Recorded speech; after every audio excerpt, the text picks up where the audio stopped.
Verið velkomin í orðræðuna. Í dag ætlum við að kafa ofan í eina af þekktustu og kannski umdeildustu frásögum Vesturlanda, söguna af falli mannsins í fyrstu Mósebók. Við munum hérna styðjast við guðfræðilega greiningu Marie Noel Thabut á þessum texta og öðrum sem honum tengjast. Já, þetta saga sem allir þekkja í grófum þráttum, en túlkunin á henni hefur náttúrulega gríðarlega áhrif. Meginspurningin sem við glímum við í dag kannski þessi. Kjarni þessara sögu vantrúst mannsins á geiska Guðs, eða hún í raun dæmisaga djúpstæðara árekstur milli guðlegs valds og, eðlislegra þráar mannsins eftir þekkingu og sjálfræði? Einmitt. Og ég mun hallast að þeirri skýringu, að sagan lýsi fyrst og fremst þessum átökum milli þekkingarþrá og guðlegs boðvalds. Og mín afstaða þá sú að rótvandans, sjálf frumsyndin sem má segja, hún sé vantrust, að kjarnin sé tortryggni gagvart Guði. Jæja, þá skulum við bara byrja. Viltu ekki hefja leikinn? Já, takk fyrir.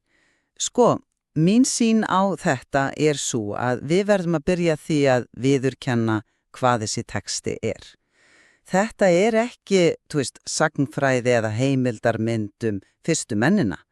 Þetta djúpvitur dæmisaga, líklega samin á dögum Salómons konungs til að takast á við þessar stóru spurningar. Hvaðan kemur illskan? Hvers vegna þurfum við að deyja? Hvers vegna lífið svona oft fullt af þjáningu? Höfundurinn gengur út frá þeirri grundvallar sannfæringu Ísraelsþjóðarinnar að Guð sé góður og allt sem hann skapar sé gott. Þannig að ef eitthvað fer úrskeiðis, þá hlýtur það að koma frá manninum. Sagan setur þetta upp sem svona einfaldan valkost. Annars vegar að treysta því að Guð skaparinn viti hvað sköpunin fyrir bestu, hins vegar að efast gæsku hans, að tortryggja hann. Og það höggormurinn sem sá þessu eitri tortrygninnar. Hann fær konuna til að efast. Hefur Guð virkilega sagt? Og þessi efi, hann breytir öllu. Allt í einu verður þetta eina tréð sem var að banna þungamiðju alheimsins fyrir henni, í stað allra hinna trjána. Þar á meðal lífsins tré. Bannið því ekki valdboð, heldur ástrygg viðvörun. Það í raunin eins og að segja við barn, heiðru, ekki stinga puttunum í innstunguna, ekki af því þú vilt hefta frelsið þess, heldur af því þú veit að það með valda því skaða. Að borða af ávextinum því tákkum að maður ætli sér sjálfur að ákveða hvað segja gott og illt, hvað leiði til lífs og hvað til dauða. Þetta þema, traust gegn vantrausti, nær svo hámarki á Páli postula þegar hann ber saman ólíðni Adams sem sprettur af vantrausti og hlýðni Krists sem byggir á skilyrðislausu trausti. Og þess vegna andstaða syndarinnar ekki dygð heldur trú. Þetta mjög skýr og klassísk túlkun og ég skil alveg aðdráttarafli hennar, en ég held að hún sé of einföld, að hún horfi fram hjá lykilatriðum í textanum sjálfum. Jú, sagan dæmisaga, þar erum við alveg sammála. En ef við ætlum að túlka hana, þá verðum við náttúrulega að taka marka orðunum sem hún notar. Og textin segir alveg skýrt að ástæðan fyrir því að ávöxtunum var eftirsóknarverður var svo að hann var fagur fyrir eigu, girnilegur og, síðast en ekki síst, að hann myndi veita það sem kallar skynsemi eða greind. Þetta ekki bara spurning tortryggni, þetta spurning eðlislega djúpa og í sjálfi sér fallega mannlega löngun, þrána eftir þekkingu, meðvitund og þroska. Höggormurinn spilar ekki bara ótta eða efa, hann spilar á metnað. Hann segir, þið verðið eins og guðir og skinnið gott og ill. Þetta freisting sem höfðar til þess besta og versta í okkur. Harmleikurinn í sögunni að mínu mati ekki sá að maðurinn hafi valið rangt í einhverjum einföldum siðferðislegum skilningi. Harmleikurinn sá að þessi grundvallar þrá eftir vexti og þekkingu sett fram sem glæpur gegn Guði. Það skapast þessi árekstur milli þess að vera hlýðin og þess að verða vitur. Og hvað gerist svo? Augu þeirra opnast nákvæmlega eins og höggormurinn sagði að myndi gerast, þau öðlast nýja þekkingu, nýja meðvitundum nekt sína. Þannig að loforð höggormins var ekki hrein lygi. Vandamálið því ekki bara vantrást, heldur svo ómögulega staða þar sem mannlegur metnaður og guðlegt bann rekast á. Þú dregur upp áhugaverða mynd að þessari tókstrettu. En ég held að þú miskilja eðli þekkingarinnar sem ræðir. Ef við snúum okkur að trénu sjálfu, það er kallað skilningstré góðs og ilds, en nákvæmari þýðingur hebresku gæti verið eitthvað á þessa leið, tréð þekkingarinnar á því sem veitir gleði og því sem veldur sorg. Þetta er ekki fræðileg hlutlaus þekking, þetta er reynsla. Með því að borða af trénu er maðurinn ekki að sækjast eftir vísingalegri innsýn, hann er að taka sér dómsvald, hann er að segja, ég ætla sjálfur að ákveða hvað gerir mér hamingjusama og hvað ekki, ég þarf ekki leiðsögn þína Guð. En er það ekki einmitt kjarnin í því að verða fullorðinn? Að taka ábyrgð á eigin ákvörðunum og læra af eigin reynslu? Túlkun þín hljómar svolítið eins og Guð vilja halda manninum í eilífri barnasku. Nei, alls ekki. Þetta snýst ekki að halda manninum fáfróðum, heldur að benda á réttu leiðina til þroska. Og þar kemur lífsins tré inn í myndina. Samkvæmt túlkun Þabút og í raun í allri viskuhefð Ísraels er lögmál Guðs boðorðin hið raunverulega lífsins tré. Það er leiðarvísirinn sem Guð gefur manninum til að vaksa og dafna í sátt við sjálfan sig, náungan og Guð. Að velja lögmálið er að treysta því að hönnuðurinn viti best hvernig sköpunarverki virkar. Að velja forboðna ávextin er að segja, ég veit betur en hönnuðurinn. Þetta er ekki þekkingarþrá, þetta er oftramp. Ég sé hvað þú ert að fara, en ég á samt erfitt með að samþykja þetta. Þú segir að textin sé ekki að tala fræðilega þekkingu, en hann notar orði sem þýðir greind eða skynsemi. Það er erfitt að komast fram hjá því og að setja löngunina eftir skynsemi fram sem villigötu eða oftramp. Það teflir mannlegum þroska beinlínis gegn guðlegum vilja. Þetta skapar þessa tversögnu sem er kjarnin í harmleiknum. Höggormur nýtir sér einmitt þessa tversögn, hann bendir á að Guð sé að halda einhverju frá þeim, einhverju sem er gott og eftirsóknarvert. Og atburðar sem virðist staðfesta það, augu þeirra opnast, þau verða meðvituð, er þá Guð í þessari sögu ansnúðin því að mannkynið öðlist dýpri meðvitund. Þetta er óþægilega spurning sem þín túlkun svarar ekki að mínu mati. Kannski getum við skoðað þetta frá öðu sjónarhorni sem varpar ljósi á málið og það er samlíkingin sem Páll Póstoli gerir milli Adams og Krists. Hún er lykillinn að öllum kristnum skilningu að þessu. Í Rómverjabréfinu teflur hann þessu tvennu saman. Óhlýðni eins manns, Adams, leiðir synd og dauða inn í heiminn. Hlýðni eins manns, Krists, leiðir náð og líf. Þetta er ekki bara falleg samlíking, hún er nákvæm. Frestingarnar sem Jesús verður fyrir í eyðimörkinni eru nákvæmlega andstæða fallsögunar í Eden. Hvernig þá? Útskýrða nánar. Í fyrsta lagi er Jesú boðið að breyta steinum í brauð, hann er svangur eftir langa föstu. Freistingin er að nota guðlegan mátt sinn í eigin þágu til að fullnægja eigin þörfum. Hann hafnar því og treystir því að Guð muni sjá fyrir honum. Hann velur traust. Í öðru lagi er honum boðið að stokka fram að musturinu, aflega englarnir muni grípa hann.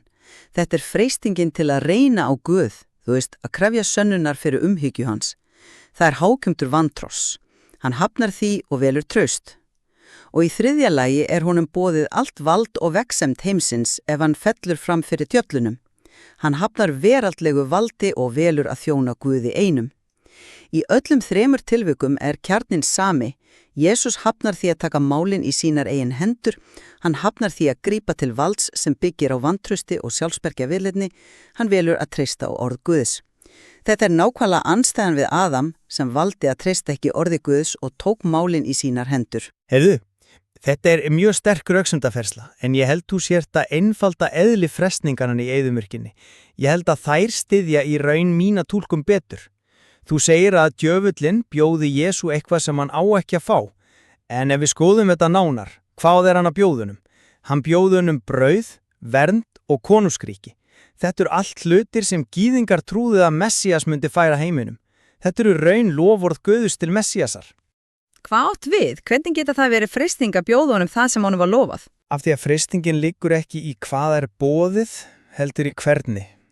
Djöfin er að segja, taktu þetta núna, hremdu það, sannaðu þú sért Messías, notaðu þinn mátt.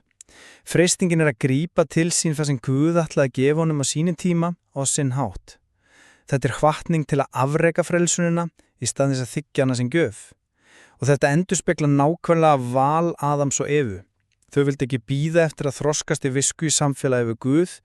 Þau vildu hrifsa til sín guðlega stöðu og þekkingu strax.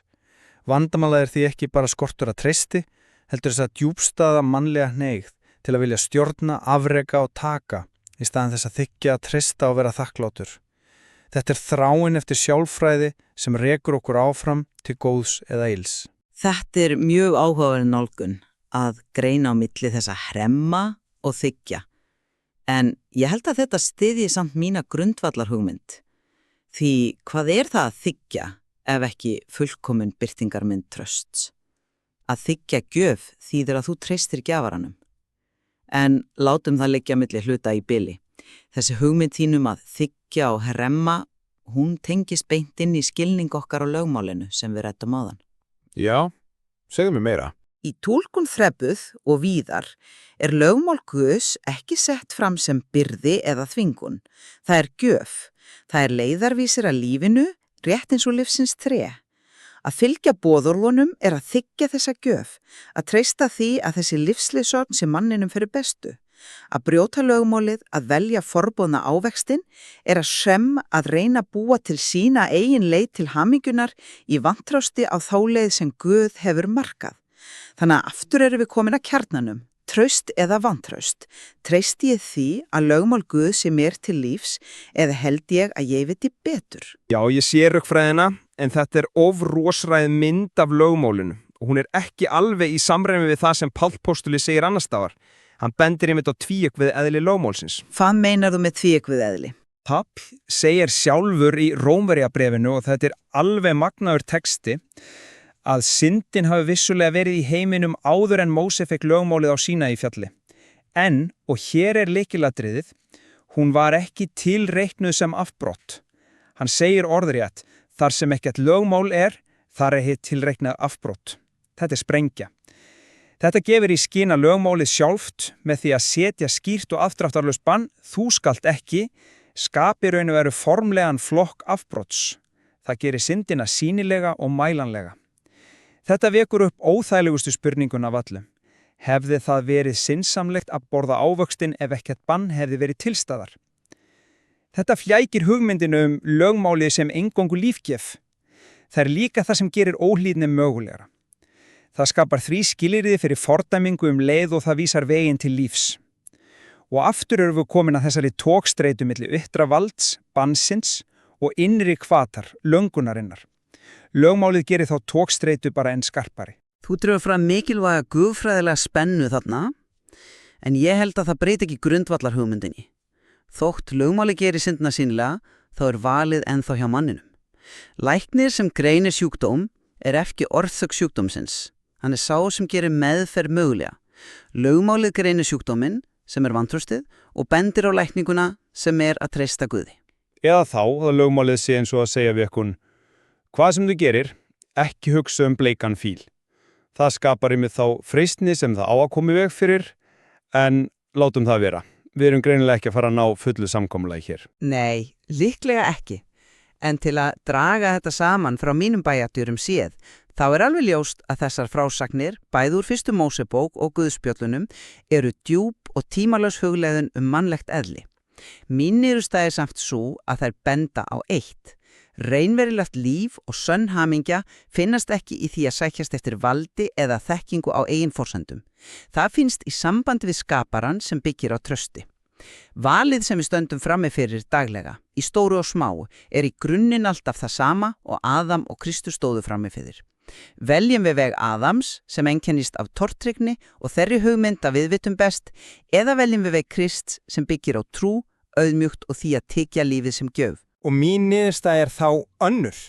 Ég dreg alls ekki úr mikilvægi trausts, en fyrir mér sýnir þessi saga fyrst og fremst harmræna og jafnvel óumflýjanlega tógstreitu.